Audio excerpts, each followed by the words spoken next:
மத்தேயு 11ஆம் அதிகாரம். இயேசு தம்முடைய 12 சீஷர்களுக்கும் கட்டளை கொடுத்து முடித்த பின்பு அவர்களுடைய பட்டணங்களில் உபதேசிக்கவும் பிரசங்கிக்கவும் அவ்விடம் விட்டு போனார். அத்தருணத்தில் காவலில் இருந்த யோவான் கிறிஸ்துவின் கிரியைகளை குறித்து கேள்விப்பட்டு தன் சீஷரில் 2 பேரை அழைத்து, வருகிறவர் நீர்தானா, அல்லது வேறொருவர் வர காத்திருக்க வேண்டுமா என்று அவரிடத்தில் கேட்கும்படி அனுப்பினான். இயேசு அவர்களுக்கு பிரதியுத்தரமாக, நீங்கள் கேட்கிறதையும் காண்கிறதையும் யோவானிடத்தில் போய் அறிவியுங்கள். குருடர் பார்வையடைகிறார்கள், சப்பானிகள் நடக்கிறார்கள், குஷ்டரோகிகள் சுத்தமாகிறார்கள், செவிடர் கேட்கிறார்கள், மரித்தோர் எழுந்திருக்கிறார்கள், தரித்திரருக்கு சுவிசேஷம் பிரசங்கிக்கப்படுகிறது. என்னிடத்தில் இடரல் அடையாதிருக்கிறவன் எவனோ அவன் பாக்கியவான் என்றார். அவர்கள் போன பின்பு இயேசு யோவானை குறித்து ஜனங்களுக்கு சொன்னது என்னவென்றால், எதை பார்க்க வனாந்தரத்திற்கு போனீர்கள்? காற்றினால் அசையும் நாணலையோ? அல்லவென்றால் எதை பார்க்க போனீர்கள்? மெல்லிய வஸ்திரம் தரித்த மனுஷனையோ?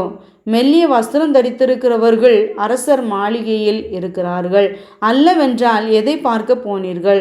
தீர்க்கதரிசியையோ? ஆம், தீர்க்கதரிசியை பார்க்கிலும் மேன்மை உள்ளவனையே என்று உங்களுக்கு சொல்லுகிறேன். அது எப்படி எனில், இதோ நான் என் தூதனை உமக்கு முன்பாக அனுப்புகிறேன். அவன் உமக்கு முன்னே போய் உமது வழியை ஆயத்தம் பண்ணுவான் என்று எழுதிய வாக்கியத்தால் குறிக்கப்பட்டவன் இவன்தான். ஸ்திரீகளிடத்தில் பிறந்தவர்களில் யோவான் ஸ்நானனை பார்க்கிலும் பெரியவன் ஒருவனும் எழும்பினதில்லை. ஆகிலும் பரலோக ராஜ்யத்தில் சிறியவனாயிருக்கிறவன் அவனிலும் பெரியவனாயிருக்கிறான் என்று உங்களுக்கு மெய்யாகவே சொல்லுகிறேன். யோவான் ஸ்நானன் காலம் முதல் இதுவரைக்கும் பரலோக ராஜ்யம் பலவந்தம் பண்ணப்படுகிறது. பலவந்தம் பண்ணுகிறவர்கள் அதை பிடித்து கொள்ளுகிறார்கள். நியாயப்பிரமாணமும் தீர்க்கதரிசிகள் யாவரும் யோவான் வரைக்கும் தீர்க்க தரிசனம் உரைத்ததுண்டு. நீங்கள் ஏற்றுக்கொள்ள மனதாயிருந்தால் வருகிறவனாகிய எலியா இவன்தான். கேட்கிறதற்கு காதுள்ளவன் கேட்க கடவன். இந்த சந்ததி யாருக்கு ஒப்பிடுவேன்? சந்தை வெளியில் உட்கார்ந்து தங்கள் தோழரை பார்த்து, உங்களுக்காக குழல் ஊதினோம், நீங்கள் கூத்தாடவில்லை, உங்களுக்காக புலம்பினோம், நீங்கள் மாரடிக்கவில்லை என்று குறை சொல்லுகிற பிள்ளைகளுக்கு ஒப்பாயிருக்கிறது. எப்படியெனில், யோவான் போஜனபானம் பண்ணாதவனாய் வந்தான், அதற்கு அவர்கள், அவன் பிசாசு பிடித்திருக்கிறவன் என்றார்கள். மனுஷகுமாரன் போஜனபானம் பண்ணுகிறவராய் வந்தார், அதற்கு அவர்கள், இதோ போஜன பிரியனும் மதுபான பிரியனுமான மனுஷன் ஆயக்காரருக்கும் பாவிகளுக்கும் சிநேகிதன் என்கிறார்கள். ஆனாலும் ஞானமானது அதன் பிள்ளைகளால் நீதி உள்ளதென்று ஒப்புக்கொள்ளப்படும் என்றார்.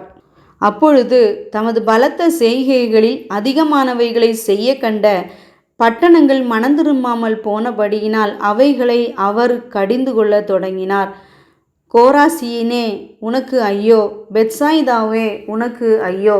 உங்களில் செய்யப்பட்ட பலத்த செய்கைகள் தீருவிலும் சீதோனிலும் செய்யப்பட்டிருந்தானால் அப்பொழுது ரட்டுடுத்தி சாம்பலில் உட்கார்ந்து மனந்திரும்பியிருப்பார்கள். நியாய தீர்ப்பு நாளிலே உங்களுக்கு நேரிடுவதை பார்க்கிலும் தீருவுக்கும் சீதோனுக்கும் நேரிடுவது லகுவாயிருக்கும் என்று உங்களுக்கு சொல்லுகிறேன். வானபரியந்தம் உயர்த்தப்பட்ட கப்பர்நகூமே, நீ பாதாள பரியந்தம் தாழ்த்தப்படுவாய். உன்னில் செய்யப்பட்ட பலத்த செய்கைகள் சோதோமிலே செய்யப்பட்டிருந்ததானால் அது இந்நாள் வரைக்கும் நிலைத்திருக்கும். நியாய தீர்ப்பு நாளிலே உனக்கு நேரிடுவதை பார்க்கிலும் சோதோம் நாட்டிற்கு நேரிடுவது லகுவாயிருக்கும் என்று உங்களுக்கு சொல்லுகிறேன் என்றார். அந்த சமயத்தில் இயேசு சொன்னது, பிதாவே, வானத்துக்கும் பூமிக்கும் ஆண்டவரே, இவைகளை ஞானிகளுக்கும் கல்விமான்களுக்கும் மறைத்து பாலகருக்கு வெளிப்படுத்தினபடியால் உம்மை ஸ்தோத்தரிக்கிறேன். ஆம் பிதாவே, இப்படி செய்வது உம்முடைய திருவுளத்துக்கு பிரியமாயிருந்தது. சகலமும் என் பிதாவினால் எனக்கு ஒப்பு கொடுக்கப்பட்டிருக்கிறது. பிதா தவிர வேறொருவனும் குமாரனை அறியான்.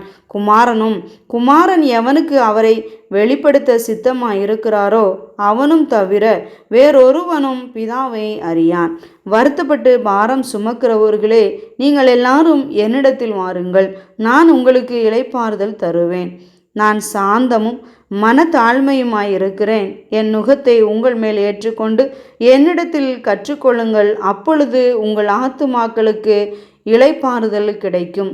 என் நுகம் மெதுவாயும் என் சுமை லகுவாயும் இருக்கிறது என்றார்.